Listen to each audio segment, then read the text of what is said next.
So hello friend, कैसे हो आप सब। आज हम लोग बढ़िया होंगे और जीवन का आनंद ले रहे होंगे। फिलहाल आज किस वीडियो हम देखने वाले, जबकि क्लास 10 का जबकि हाफ ईयरली एग्जाम होने वाला है, उसके लिए काफी ज्यादा महत्वपूर्ण प्रश्न को देखने वाले हैं। ये हमारा साइंस का सेट 2 होने वाला है। सेट 1 चैनल पे अपलोड है, तो आप लोग उसे भी जा करके देख लेना। डिस्क्रिप्शन में भी लिंक दे दिया जाएगा, ठीक है। और ये सारे क्वेश्चन उन्हीं चैप्टर से उठाए गए जिन चैप्टर से आपका अर्धवार्षिक परीक्षा में पूछा जाना है, ठीक है। एस वन का एग्जाम जो आपका सितंबर में होने वाला है, उसके लिए सारे के सारे क्वेश्चन जो है काफी ज्यादा महत्वपूर्ण प्रश्न है, ठीक। तो हम लोग इस वीडियो में सब्जेक्टिव एंड ऑब्जेक्टिव दोनों प्रकार के प्रश्न को देखने वाले हैं, जिसमें हम लोग 10 देखेंगे ऑब्जेक्टिव प्रश्न को, और देखेंगे दो सॉरी 5 जो हमारा रहेगा आपका सब्जेक्टिव प्रश्न रहने वाला है, ठीक है। तो आप लोग अंत तक वीडियो को जरूर देखना और वीडियो काफी महत्वपूर्ण होने वाला है। और इस वीडियो को लाइक करके अपने सारे दोस्तों के साथ वीडियो को शेयर भी कर देना, ठीक है। और अगर आप चैनल पर नए हैं तो चैनल को सब्सक्राइब करना मत भूलना, क्योंकि ऐसे ही वीडियो चैनल के माध्यम से आपको हमेशा मिलता रहता है। तो चैनल को सब्सक्राइब करना मत भूलना। तो देख लेते हैं सबसे पहले प्रश्न को। सबसे पहला प्रश्न बोलता है आपका, जब लोहा यानी कि लौह यानी कि Fe में ऑक्सीजन और पानी की उपस्थिति में अभिक्रिया होती है तो क्या बनता है। Iron oxide, ferrous sulphate, ferric chloride या फिर आयरन हाइड्रो ऑक्साइड। तो इसका जो राइट आंसर हो जाएगा, यानी कि आयरन के साथ क्या जुड़ रहा है, ऑक्सीजन जुड़ रहा है, ठीक है। तो आयरन के साथ क्या जुड़ रहा है, O2 जुड़ रहा है, तो हमारा क्या हो जाएगा, फेरस ऑक्साइड का निर्माण होगा, सॉरी आयरन ऑक्साइड का निर्माण होगा, ठीक है। तो इसका जो राइट आंसर हो जाएगा ऑप्शन नंबर है आयरन ऑक्साइड। तो नेक्स्ट हम लोग देख लेते हैं क्वेश्चन नंबर 2 को। क्वेश्चन नंबर 2 बोलता है आपका, मानव नेत्र में कौन सा भाग वस्तु का स्पष्ट छवि बनाने में मदद करता है। मानव नेत्र का कौन सा ऐसा भाग है जो वस्तु की स्पष्ट छवि बनाने में मदद करता है। ऑप्शन सबके पास रेटिना, कॉर्निया, आइरिस या फिर पुतली।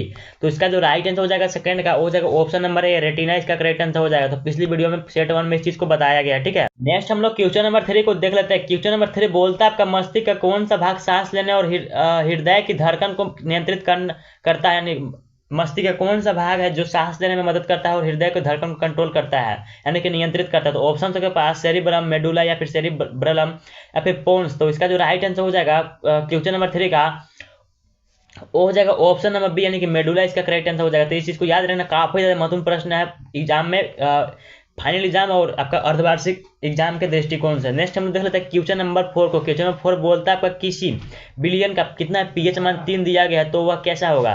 तो मैंने आपको पिछले वीडियो में बताया था, अगर पीएच मान जो आपका लेस देन अगर 7 है तो आपका क्या हो जाता है, अगर पीएच मान 7 से छोटा है तो ये क्या हो जाता है, आपका अम्लीय हो जाता है। ऑप्शन नंबर 20 का करेक्ट आंसर हो जाएगा, 4 का ऑप्शन नंबर बी। नेक्स्ट हम लोग क्वेश्चन नंबर 5 को देख लेते हैं। क्वेश्चन नंबर 5 बोलता है आपका, प्रकाश का किसी सतह से लौटना कहलाता है। यानी कोई भी प्रकाश है, मान लो कोई सतह से टकराता है, लौट जाता है, तो इस लौटने को हम लोग क्या कहेंगे, इसको क्या बोलते हैं। तो ऑप्शन के पास अपवर्तन दिया गया था। अपवर्तन तो किसी दूसरी, अपवर्तन का मतलब जो किसी दूसरी माध्यम में जाता है तो मुड़ जाता है, उसको अपवर्तन बोलते हैं, ठीक है। तो ऑप्शन नंबर बी है आपका परावर्तन, अपसरण या फिर विवर्तन। तो इसका जो राइट आंसर हो जाएगा ऑप्शन नंबर बी, यानी कि परावर्तन बोलते हैं, ठीक है। नेक्स्ट हम लोग देख लेते हैं क्वेश्चन नंबर 6 को। क्वेश्चन नंबर 6 बोलता है आपका, विद्युत धारा का एसआई मात्रक क्या है। यानी कि विद्युत धारा जब का होता है उसका एसआई मात्रक क्या था। आप लोग इस चीज को याद रखना, काफी ज्यादा महत्वपूर्ण प्रश्न है, आगे भी आपको बहुत ज्यादा काम आएगा, ठीक है। और अगर फाइनल एग्जाम में पूछा जाता है, इसका राइट आंसर हो जाएगा एम्पियर हो जाएगा, यानी कि 6 का right answer option number B ampere हो जाएगा। इसको ए से डिनोट किया जाता है, आप लोग इस चीज को भी याद रखना है। नेक्स्ट हम लोग देख लेते हैं क्वेश्चन नंबर 7 को। क्वेश्चन नंबर 7 बोलता है आपका, पौधों में जल के ऊपर की ओर जाने की प्रक्रिया क्या कहलाता है। यानी कि ओर जाने की प्रक्रिया क्या कहलाता है, यानी कि जल में जो सॉरी पौधों में जो जल होता है ऊपर की ओर जो जाता है, ठीक है। यानी कि कोई मान लो पौधा है, इसमें अगर जल ऊपर की ओर जा रहा है, ठीक है, तो इस प्रक्रिया को क्या कहते हैं। तो वाष्पोत्सर्जन, वाष्पन या फिर वाष्पोत्सर्जन धारा या फिर अवशोषण बोलते हैं। तो इसका जो राइट आंसर हो जाएगा क्वेश्चन नंबर 7 का हो जाएगा ऑप्शन नंबर सी, यानी कि वाष्पोत्सर्जन धारा बोलते हैं, ठीक है। तब लोग इस चीज को भी याद रखना। नेक्स्ट हम लोग क्वेश्चन नंबर 8 को। क्वेश्चन नंबर 8 बोलता है आपका, लाल लिटमस पेपर नीला हो जाए तो यह किसका संकेत है। यानी कोई लाल लिटमस जो है कैसा हो जा रहा है, नीला हो जा रहा है। मान लो अगर कोई लाल लिटमस यहाँ पे ऐसा दिया गया, ठीक है, एक सेकंड में आपको समझाया। तो कोई लाल लिटमस है, अगर एक लिटमस कैसा हो जाता है, नीला हो जाता है, कैसा हो जाता है, नीला हो जाता है, तो किस चीज का संकेत हो जाएगा, किस चीज का संकेत हो जाएगा। तो ऑप्शन के पास अम्लीय विलयन, क्षारीय विलयन, लवण या फिर तटस्थ। तो इसका जो राइट आंसर हो जाएगा क्वेश्चन नंबर 8 का हो जाएगा ऑप्शन नंबर बी, यानी कि क्षारीय विलयन। यानी कि जब आप लोग लाल लिटमस को क्षार में डालोगे तो इसका कलर कैसा हो जाता है, नीला हो जाता है। तो आप लोग इस चीज को याद रखना, काफी ज्यादा महत्वपूर्ण प्रश्न है, ठीक है। नेक्स्ट हम लोग देख लेते हैं क्वेश्चन नंबर 9 को।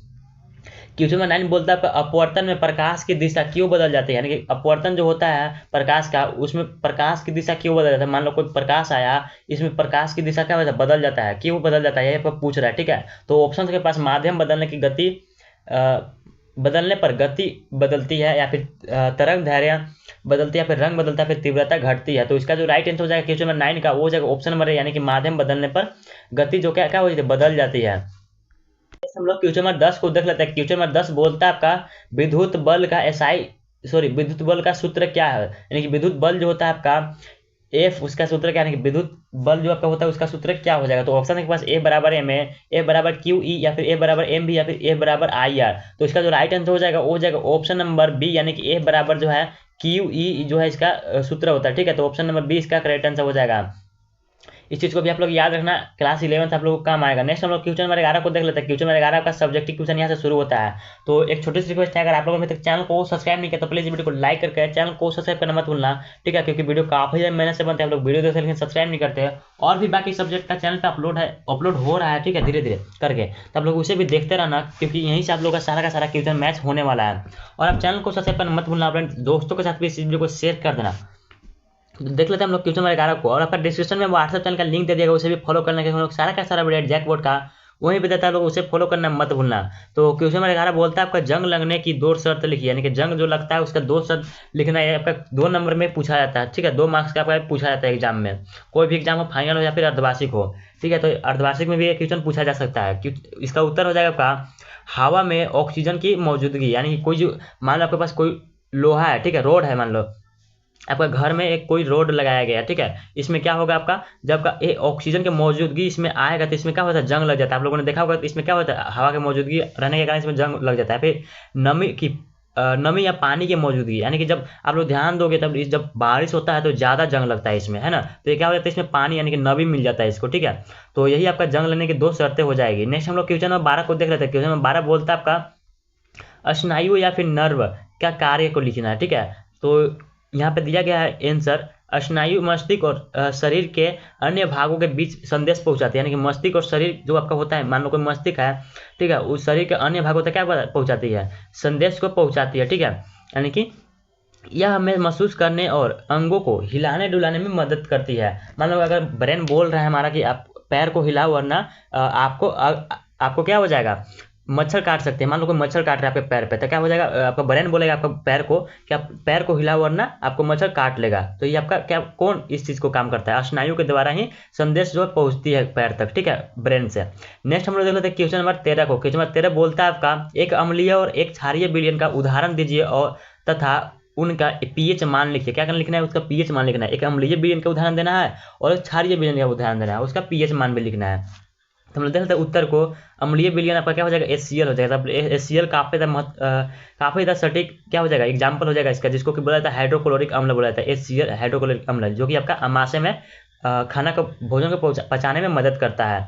तो इसका जो पीएच मान होता है 1 से 3 के बीच में पीएच मान होता है। मैंने आप लोगों को बता रखा है अगर पीएच मान 7 से कम है तो कैसा होता है, अम्लीय होता है, जिससे पता चलता है कि HCl क्या है, हमारा अम्लीय, क्योंकि इसका पीएच मान कितना होता है, 1 के लगभग में होता है। तो आप लोग इस चीज़ को याद रखना है। नेक्स्ट आपका आता है क्षारीय विलयन। क्षारीय विलयन यानी कि NaOH, यानी कि सोडियम हाइड्रोक्साइड इसका हो जाएगा क्षारीय में एग्जाम्पल, क्योंकि ये होता है जो आपका परवल क्षार होता है, यानी कि इसका जो पीएच मान लगभग 14 के बराबर होता है, ठीक है।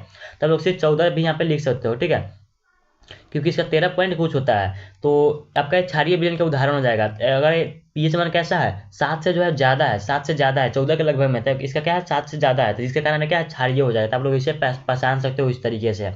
नेक्स्ट हम लोग क्वेश्चन नंबर 14 को देख रहे थे। क्वेश्चन नंबर 14 बोलता है आपका किसी उत्तल लेंस के सामने वस्तु रखने पर बनने वाली दो स्थितियों के लिए छवि के आकार और प्रकृति को लिखिए। क्या लिखना है, आकार और प्रकृति को लिखना है। अगर किसी उत्तल लेंस के सामने वस्तु रखा जा रहा है तो ठीक है, तो बनने वाली जो स्थिति होगी उसके क्या लिखना है, छवि के आकार और प्रकृति को लिखना है, ठीक है। उसके बाद हम लोग देख लेते हैं इसके आंसर को। जब वस्तु फोकस से बाहर रखी जाती है, यानी कि कोई मान लो उत्तल लेंस है, कोई ये उत्तल लेंस है, ठीक है, और इसका यहाँ पे क्या फोकस है, और फोकस के बाहर रखी जा रही है कोई वस्तु, यहाँ पे कोई वस्तु रखा गया, ठीक है, तो रखी जाती है, तो वास्तविक और उल्टी छवि बनती है। कैसा बनता है, इसका जो छवि बनेगा इसका वास्तविक बनेगा और उल्टा बनेगा, यानी कि कुछ इस तरीके से जाएगा, यहाँ पे सीधा रहेगा, ठीक है, और आपका कुछ इस तरीके से इसका क्या हो जाएगा, ये वस्तु से छोटा सॉरी वस्तु के कैसे बन रहा है, वो वास्तविक बन रहा है, ठीक है, वास्तविक बन रहा है, और ये उल्टी बन रहा है। कैसा उल्टे बन रहा है ना, ये कुछ इस तरीके से रखा हुआ था और कुछ इस तरीके से बन रहा था, उल्टा बन रहा है, ठीक है।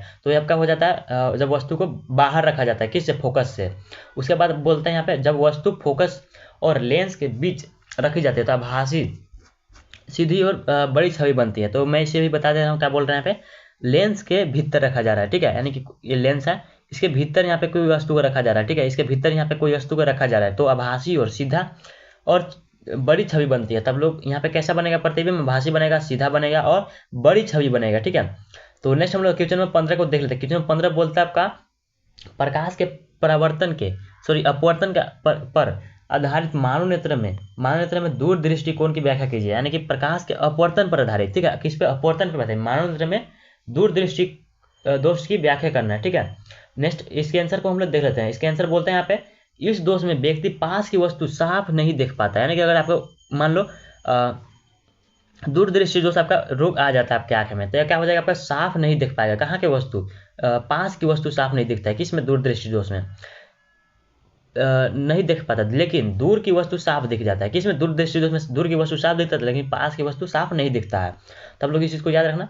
और आपका क्या हो जाता है, मैं आप लोगों को बता दे रहा हूँ, निकट दृष्टि दोष में आपका क्या होता है, निकट की दृष्टि साफ दिख जाता है, लेकिन दूर की दृष्टि उसमें साफ नहीं दिखता है, ठीक है, दूर की वस्तु साफ उसमें नहीं दिखता है। उसके बाद आपको बोलते हैं यहाँ पे, इसका कारण यह है कि आँख का जो लेंस होता है प्रकाश को ठीक से फोकस नहीं कर पाता और छवि रेटिना के पीछे बन जाती है। कहाँ बन जाती है, छवि रेटिना के पीछे बन जाती है, जिसके कारण क्या होता है, हमें दूर की वस्तु तो दिखाई पड़ती है, लेकिन पास की वस्तु साफ साफ नहीं दिखाई पड़ती। उसके बाद यहाँ पे इसका इलाज जो है आप कॉन्वेक्स लेंस से कर सकते हैं। कॉन्वेक्स यानी कि उत्तर लेंस लगाकर आप इसका इलाज कर सकते हो चश्मे से, किसका, दूरदृष्टि दोष का। तो यही था आप लोग का 15 मोस्ट इंपोर्टेंट क्वेश्चन जो आपका फाइनल एग्जाम और आपका अर्धवार्षिक परीक्षा के हिसाब से काफी महत्वपूर्ण प्रश्न थे। तो उम्मीद करते हैं वीडियो पसंद है, वीडियो को लाइक कर देना और चैनल को सब्सक्राइब करना मत भूलना। आप लोग कमेंट जरूर से जरूर करना वीडियो कैसी लगे। तो मिलते हैं किसी नेक्स्ट वीडियो के लिए, बाय बाय।